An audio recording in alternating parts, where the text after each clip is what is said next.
Welcome in, everyone, and welcome back to episode number 4. I guess not welcome back to episode number 4, but welcome to episode number 4. Welcome back to Chatting with the Churches. It is Sunday here while we're recording. We just got back from church. As you can see, We match. We served at our beautiful church this morning here in Lewis Center, Life Point. Shameless plug. So today, this is kind of on the fly topic. We were thinking about continuation from our last episode and how we met. So that was August of 2020, and now it's June of 2023. So we've just known each other for about 3 years now. Yep. We've been living together since we got married in March of 2022. So we've been living together for 15 months now? Wow. And we just wanted to talk about how since we've gotten to know each other more intimately by living together, since we've been married, a lot of the differences and personalities that we have been highlighted, been quite stark. Mm-hmm. And that's been brought out as we've just been around each other more, worked together more in, house duties and just our day-to-day working separately, but yet together, and our ministry together. And you grow a lot more when you're with each other and you're working together more and more. So we wanted to bring kind of an episode to you guys where we wanted to highlight kind of the overarching kind of theme is opposites attract, and how that really refines an individual when, you may have some weaknesses where someone else has some strengths and vice versa. And then how we've sought out the resources and have really been intentional with that refinement, how God has kind of sanctified us using certain people, certain strategies, certain personality differences to really bring us closer together so that we could glorify Him through our ministry more clearly, stronger, in all these different ways. So do you have anything to add in the intro? I think it's interesting because a lot of times I think one of the reasons that you are attracted to your quote opposite, we took the Myers-Briggs, it's a personality test. This has been a long time ago, but literally we are the opposite on every single one. So like the whatever 4 letters, like I'm what he is and he is what I am not. And of course, like those personality tests need to be taken with a grain of salt. However, it does show just we're very different people. And I think initially when you start dating someone or you're looking for a life partner, you are, without even knowing it, you're attracted to the strengths that you don't have because you see, like for example, he's an extrovert. I'm much more introverted.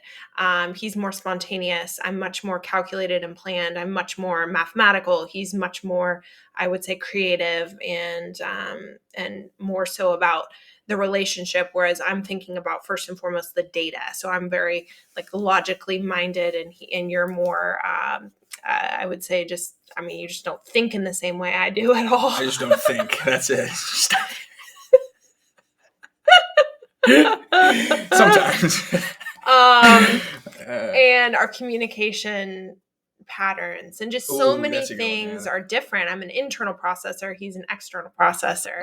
I need time to process information and think about my conclusion before I come to my conclusion, whereas he wants to hear my opinion right now. And then that's something that we've just learned over time. And so I think, the fact that you are attracted to your opposite actually is a good thing, because if you think about marriage and you think about a team and you think about, okay, down the line, as we're sanctified in our strengths, my strengths are totally different than his, or I'm sorry, as we're sanctified in our weaknesses, but then also grow in our strengths, think about that team and that dynamic. If I was married to someone that was just like me, like, that would be horrible. So throughout I think it would be pretty cool.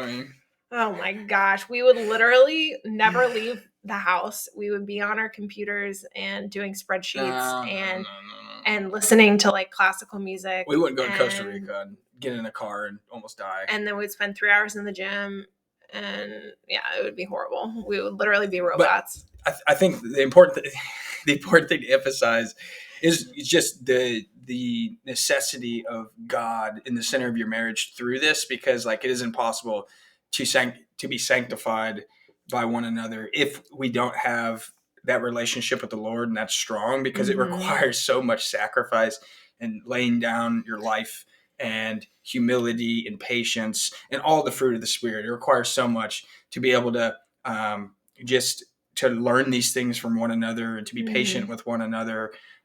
Just because like we can get on each other's nerves so much with these personality differences. And if we don't have the Lord in our life, we're not walking in relationship with him. It's like, Wait, okay, so why, what? I was just going to say, give an example of something that has annoyed you in the past that you thought was maybe like my personality flaw, but yet you've realized that it was just you being impatient Oh or man. something. I'm just trying to think of a practical example, like where you were going to I get would say annoyed with just me. probably like when we go grocery shopping together, and the way I've always done it, and this is just from This is living by funny. myself for 10 years. I've always just done what I want when I want it, and I've never had to consider another person before. So to me, that's just the way things are. I didn't realize the selfishness wrapped up into it until we got married and started doing things together, because she does things at a much more, like she said, calculated, slower pace than I would. So I'm trying to speed everywhere in the in the grocery store, and she sees that and she gets anxious because she thinks that she's holding me up. I'm like, you're leaving me. He's literally left me in the middle of the grocery store Right. before because I'm Yeah. still looking at something because I just want to take my time and I want to make sure I get everything and I want to make sure, oh, this price, like, let's compare the Yeah. different brands and let's look at the nutrition facts and let me make sure that my avocado is perfectly ripe. Yeah, which isn't a bad thing at all. It's just different, right? Yeah. In order to be a loving husband or just a loving person, the Mm-hmm. Christ-like thing to do would to be patient with her and to, Yeah. because it's not a sin, it's not anything that's bad. It's just she's going to feel more comfortable and less anxious if I Mm. slow it down and I breathe and I wait and I engage and just smile or something, Mm-hmm. rather than just trying to drag her along to all these different places, right? And then what ends up happening is just you get anxious and then we get in a fight or something. So I'm like, stay next to me. You want me to die in the middle of this grocery store? One yes. time I was like upset because we were out of town and you left me. And I got upset because I've had a stalking weird situation at the grocery store before where people have followed me.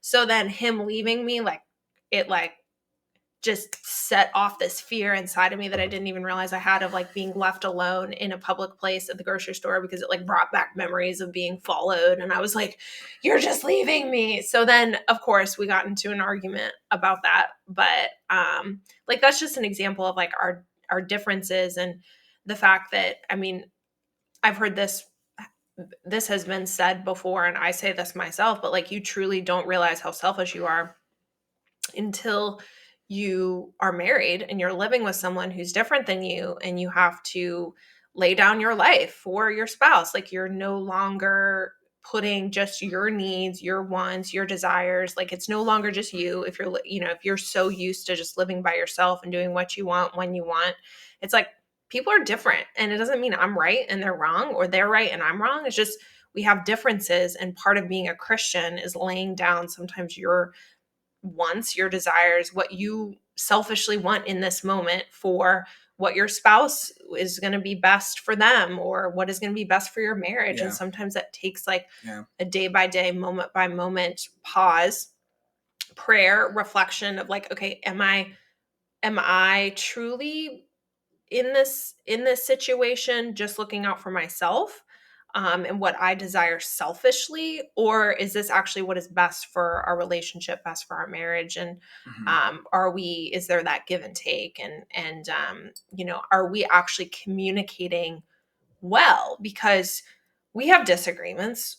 Disagreements are not bad, and having arguments. That's not like if we disagree about something, like we shouldn't be afraid to talk about that together. But where I think a lot of times communication breaks down is when you start to get defensive, you start to get critical, you just stonewall someone and you refuse to Resentment talk, builds through resentment. that. And that's one thing that we still monthly go to marital counseling. And we did a pretty intensive premarital counseling for what, 12 weeks or Yeah, so? maybe 6 months because we extended it 3 months Yeah, because our because wedding our got wedding was postponed. postponed because of COVID, which actually ended up being a huge blessing to be able to go through more premarital counseling because our counselor, I mean, one of the main things that we work on in counseling is just communication, listening, empathy, and it's not, okay, we're just having this conversation so we can fix the problem, be on the same page, and move on. It's, Preventative. yeah, we're actually like learning how to disagree in a healthy way and listen to each other. And just because I say, okay, this hurt my feelings because doesn't mean I'm, that's not a negative thing in terms of like bringing up conflict or bringing up things that Yeah. maybe I'm like, you did this and it hurt my feelings, and learning how to work through that. Or he says, Yeah, when you did that, I didn't feel loved, and being able to converse through that. Like our counselor has been so tremendous to help us be able to actually communicate in a healthy way and then grow from that, like a bit in a biblical Christian manner where I'm not just communicating all of my criticisms of you because that's selfish, or you're not communicating, just like having this one-sided communication. We're truly like learning how to talk to one another in a loving manner that's Christ-like. Yep. Yeah, so plug premarital counseling, but also the extraordinary thing that I think a lot of couples, or at least I don't hear a lot of couples doing that we know, is just ongoing counseling after they get married. It's that obviously anything that you prioritize and you want to get better at, you want to invest your time and your money into, right? Like if it's a high valued thing in your life, don't you want to put the effort into it, right? Like, what's this? Mm-hmm. What's the expression? Like you figure out your priorities where your time and your money's at, most likely. Same Mm-hmm. thing goes in your personal relationship and your faith. Like, Mm-hmm. do you say you're a Christian? Well, maybe you should look at where you're spending your money and where you're spending your time. Mm-hmm. So if those things don't line up, then are your words really matching what you believe? So same thing with the marriage. Like in order, if you want a good, healthy, successful anything, marriage, I mean, you could spend $90 a month on counseling. It's such a good, like to Katie's point, like way to prevent some of these things that might cause a stumbling block down the road, or Mm-hmm. a wedge in between each other, or resentment buildup, or Mm-hmm. whatever it may be. Because obviously divorce happens. It's a day by day thing. It's just you don't wake up wanting to divorce someone right away. Like you have to be putting in the work. There's no neutral ground. You have to be working at it, or it's going to be tearing it. The enemy's going to be tearing it down, right? So making sure you guys are intentional. We're intentional Mm-hmm. with investing in each other, Mm-hmm. and first of all, investing in our relationship with Christ, Mm-hmm. because it is through Him being connected to the vine, John 15, that we are able to lay down our lives and to sacrifice for each other. Because Mm-hmm. if I don't have my quiet time in the morning, or if I don't spend time with the Lord in prayer, then I'm not going to love her as well as I could that Mm-hmm. day. It all starts with that. Mm-hmm. Like in order for me to be patient, in order for me to have self-control, in order to be gentle to her, like I need that time with God to enable to experience the fruit of the Spirit, so that I can give her those things, right? So utmost importance is just spending time with the Lord Mm-hmm. through prayer and the Word and community, Yeah. all the things you guys know. For Mm-hmm. those you don't know, do those three things. Yeah. And You'll experience that better and marriage. and then some sort of accountability, which are we prioritize going to counseling once a month still, and prioritizing that before you're married. Like if you're dating seriously or thinking about getting engaged, like it is just super important to dig into those difficult family of origin questions. I mean, a lot of the differences in how we were brought up and raised come to the surface in our communication patterns, or how we resolve conflict, or what we tend to do with conflict. And that's more so, I'd say, the benefit of like having our counselor is that he's able, since he's a professional, he's able to just watch us communicate and Mm-hmm. and point out like, okay, Katie, you were actually getting defensive in that. Like, let's sift through that. Let's break that down. Like, reword what you just said in a way that's not actually defensive, but just talking about how you're feeling. But then also help us navigate some of those hard topics that are just at times you need, or it's preferable to have an outside objective biblical perspective. And our counselor is Christian. And so he's able to take all of these counseling tools and, psychology, just a lot of studies and statistics, and okay, all of that's okay and good, but it's actually not going to be fruitful without Christ at the center, because anything of the that's good that doesn't have God is worthless. Yeah. And so sometimes when that emotionalism creeps in, everything kind of goes out the window, right?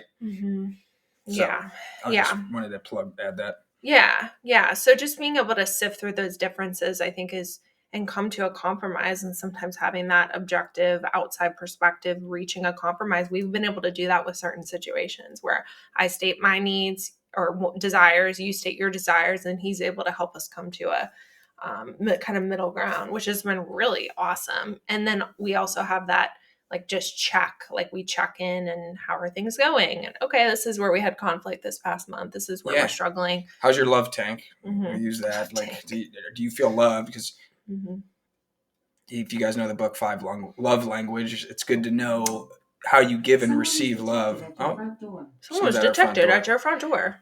It's just good to know how you love and how you give love, and how your spouse likes to be loved and how she gives love, because then obviously you'll be able to know how to love her better, him in her case better.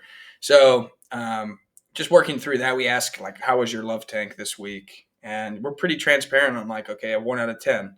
I'll give a practical example. She'll say like a 3 or a 4. It's like, okay, well, I need to kind of point a finger at myself, or how have I been lacking in loving her this week? Where my natural tendency, and this is where God comes in, my natural tendency is to be defensive and say, well, you're wrong. Your love tank should be higher. Look at these things that I did for you this week. And that's where things go wrong. That's where things go off the rails. And we have a natural tendency to get defensive. I'll speak for myself. I have a natural tendency to get defensive and point out to her, okay, she's wrong. Like, I have been loving her, but why doesn't she feel that way? So if she feels that way, it doesn't matter what I did or didn't do. The best thing, the godly thing, the Christ-like thing would be point a finger at myself and say, okay, how can I take steps to not make her feel this way? And that's been, just as of recently too, just a very helpful principle to kind of look at. Yeah. Or to do.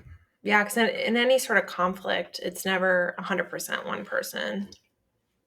So even just taking ownership of that small percentage, what if it's 2%, which even if it's 0,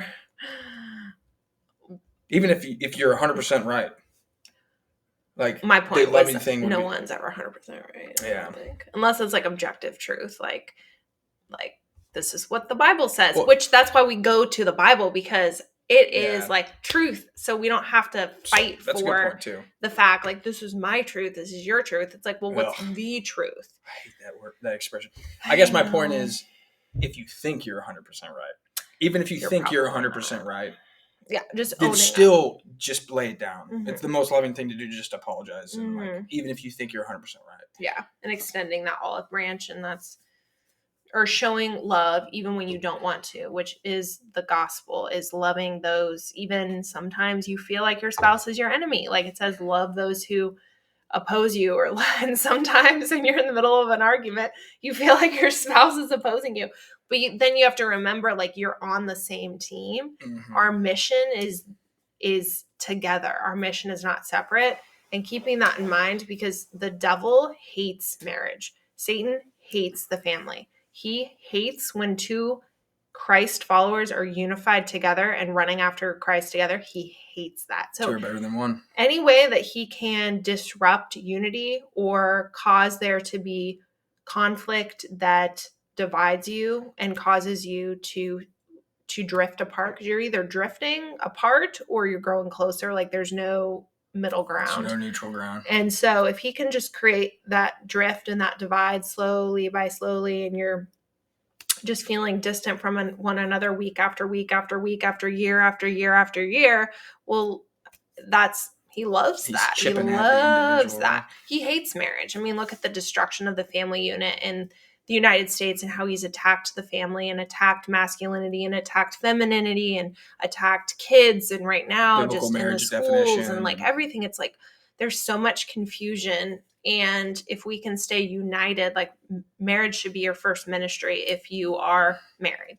And it's not anything else. It's like first and foremost is your marriage. And if you're divided, then Satan has a heyday. I mean, Well, yeah. God created marriage to glorify himself, right? To show people the relationship between Jesus Christ laying down his life for the church, and the church glorifying, respecting, revering, and Christ is the head, right? So there's this symbolism here in a marriage of literally God's love for us, for humanity. So that's why Satan hates it so much.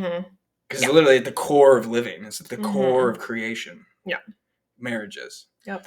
And that doesn't mean if you don't, God might call you to singleness forever. It doesn't mean that that's like the only way that God calls you to live your life. So I want to plug that to prevent confusion. But that is how God kind of shows his love in the world, is through a covenantal marriage relationship. It's the closest representation to Christ in the church is marriage. And so it's beautiful and wonderful, and we got to fight to protect it. And if that means taking $90, ladies, I know you spend $90 on beauty products and every Amazon month. $90 that you spend on your hair care. And guys, golf. Or whatever. Or your one skin cream, and investing it in therapy or counseling, or even looking into your church. Do you have some sort of a small group where couples are getting together and they're talking about, really working on nourishing their marriages? And I think that sometimes, even if it's not feasible, which I think most everyone who's probably watching this, you can look at your budget and probably, if you live in America, we just in general, we're so blessed and fortunate with resources. So making those sacrifices financially, super important. But if you are struggling financially, typically in a church body, there will be maybe other couples who can help mentor you or work with you, or couples other couples. So do we want to I just wanted to end in a Bible verse that just came to my mind. Ecclesiastes 4:9-10, for two are better than one, for if either of them falls, one can help the other up.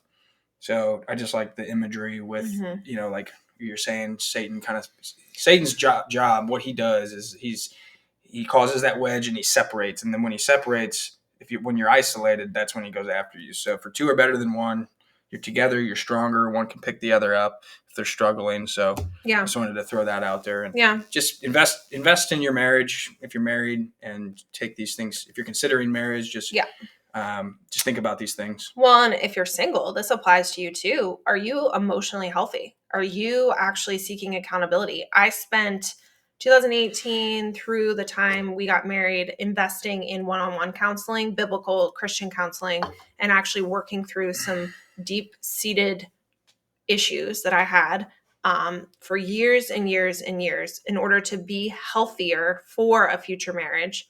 Still have a lot of work to do myself, but I am so glad that I took that time and money and invested it in actually becoming healthy myself, so that I could be healthier for our marriage. Because if I wouldn't have done that, oh my goodness, I think back to just years and years and years ago, and some of the distorted thought patterns I had, and my counselor was able to help me work through that. But it's not that you need a counselor, but think about where are you going in order to improve and grow, and you investing and it's your own healing. It's just accountability is key. And so whether that means a small group, whether that means just being accountable to someone, there really is what is it? Proverbs. I forget the iron verse. Sharpens iron. That one too, but in abundance of counselors, there's wisdom in an abundance of counselors. Oh, yeah, something like that. Yeah. So there's victory. One's a counselor, there's victory. Yeah. Proverbs 12. We all have things we got to work on. So I forget. Well, anyways, we'll wrap this up because we went twice as long as we always do. Our goal was, but it's okay. We hope this is helpful and encouraging and edifying. And no matter what your season, accountability and recognizing that people are different, and just because someone's different doesn't mean they're lesser than you, and all those differences are beautiful in the body of Christ. So all right bye. I could talk forever.